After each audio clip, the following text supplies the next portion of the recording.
in kalsan ro kathat na level na te kanina zong zong enin ima hian chuan tur ka leilo ka in chung ka en po in ichen na ta ka ni lo ma se mangai in min en pol trina olal pa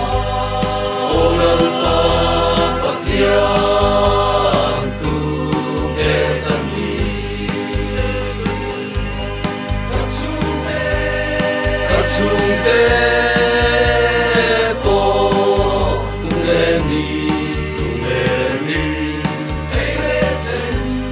hey listen hinin shoye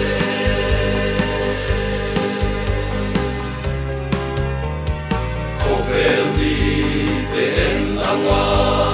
mi en lovin kasak le hau sapna kathiam na le fin na te papulovin min joy moi trina lei mang som na pia lama di fan lal chut paro pui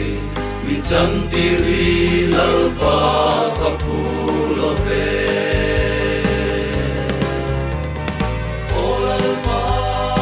olal pa pathian tu e tani kachung te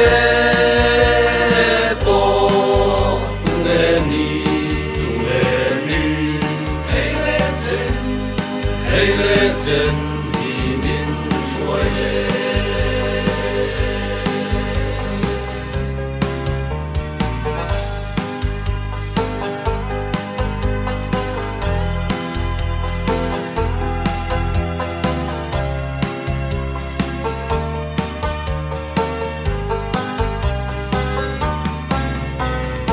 olal pa ibel enghi ka en lam lo ichat na le tiang him na imangai na kamuin kasual na te an lang chiang sia hetiam mal ro pui mangai amin shuai chin tu kaphat san le chin che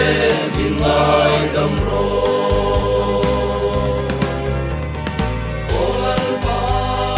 olal pa pathian tu e tani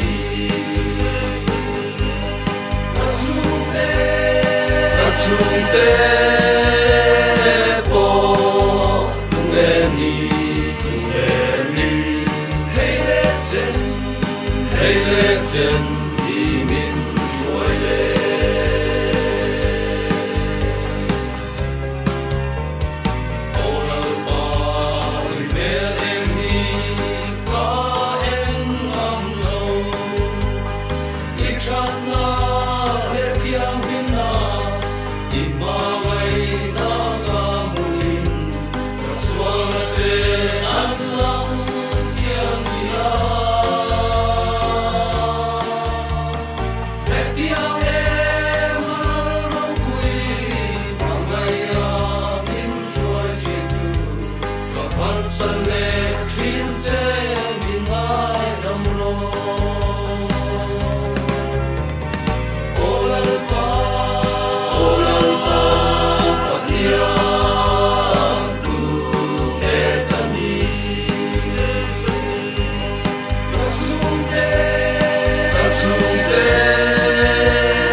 hey